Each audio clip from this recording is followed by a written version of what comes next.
If you know anything about Stalker's history, you know that mods directly influenced Stalker 2. You would also know that mods actually probably are the thing that brought it back in the first place because of all the renewed interest in the series, especially Gamma, for one. And this isn't from one particular place, this is a worldwide effort from both East and West. In fact, mods are even present within the Enhanced Edition because there's some controversy about shader code, which was directly taken without crediting, as well as the Sky Reclamation Project and a few others. For Stalker 2, there's even some basic mods, like mutant looting, for example, but there's not really anything huge because we don't have the SDK or anything major. There's a closed beta going on right now with a bunch of people in the mod community, like big names and all that, but so we should be hearing about it relatively soon. It's underway right now, so we should be hearing about it. But if you're curious to see how this all started, let's take a look. I decided to open this in Photoshop. This is a chart from Stalker General, so from 4chan, so you can't say they haven't done anything for us. But let's take a look here. Updated by SG 2023. So we have, right away, we have a ton of different things, along with explanations. AMK was one of the first things that came to mind. And you might recognize some of these names.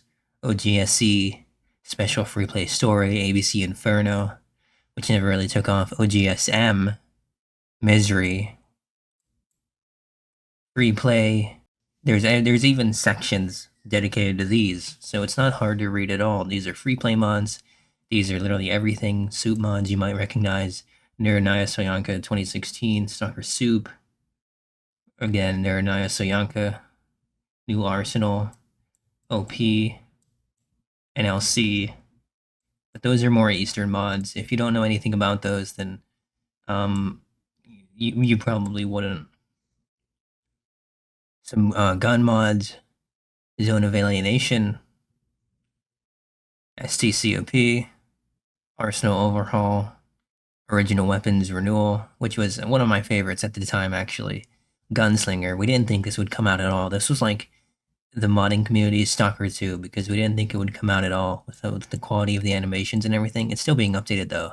Polished vanilla storyline. So a lot of people considered Autumn Aurora to be almost alongside AMK. It was really, really cool.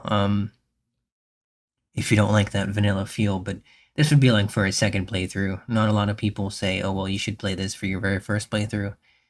But I guess you can because it still has the initial story and everything, but it's not how GSC wanted you to really look at it and, experience it, right? Then we have extensive overhauls. So what does that mean? Last Fallout overhaul, wow.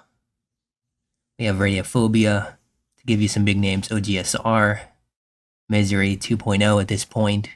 Now, here we go with some huge story mods. Valley of Whispers. I think this is the one that has the giant spiders in it, but I've never played it. Secret Trails 2.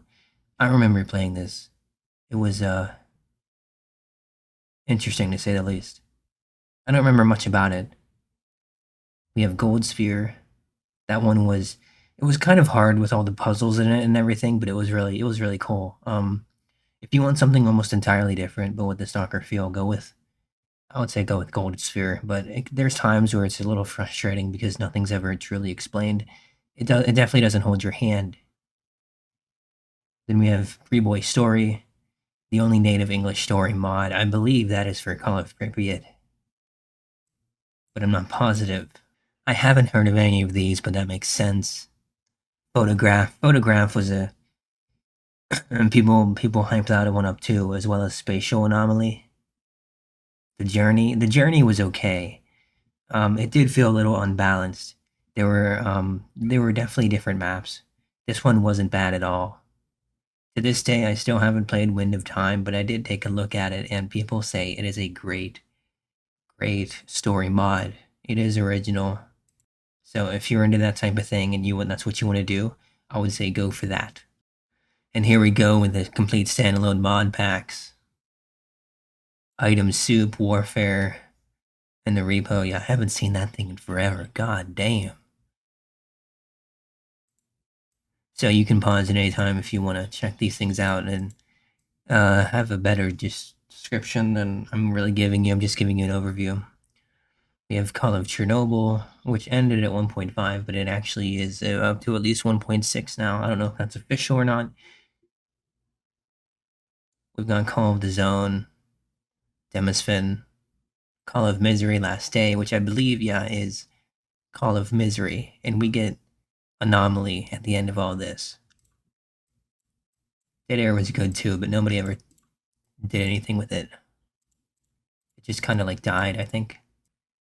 Road to the North, that one was okay. More weapon packs. Mod packs. Yeah, this shit is crazy, man. This is where Escape from Pripyat comes in, Gamma. So, Gamma comes directly from Anomaly, as you can see there, which is really great.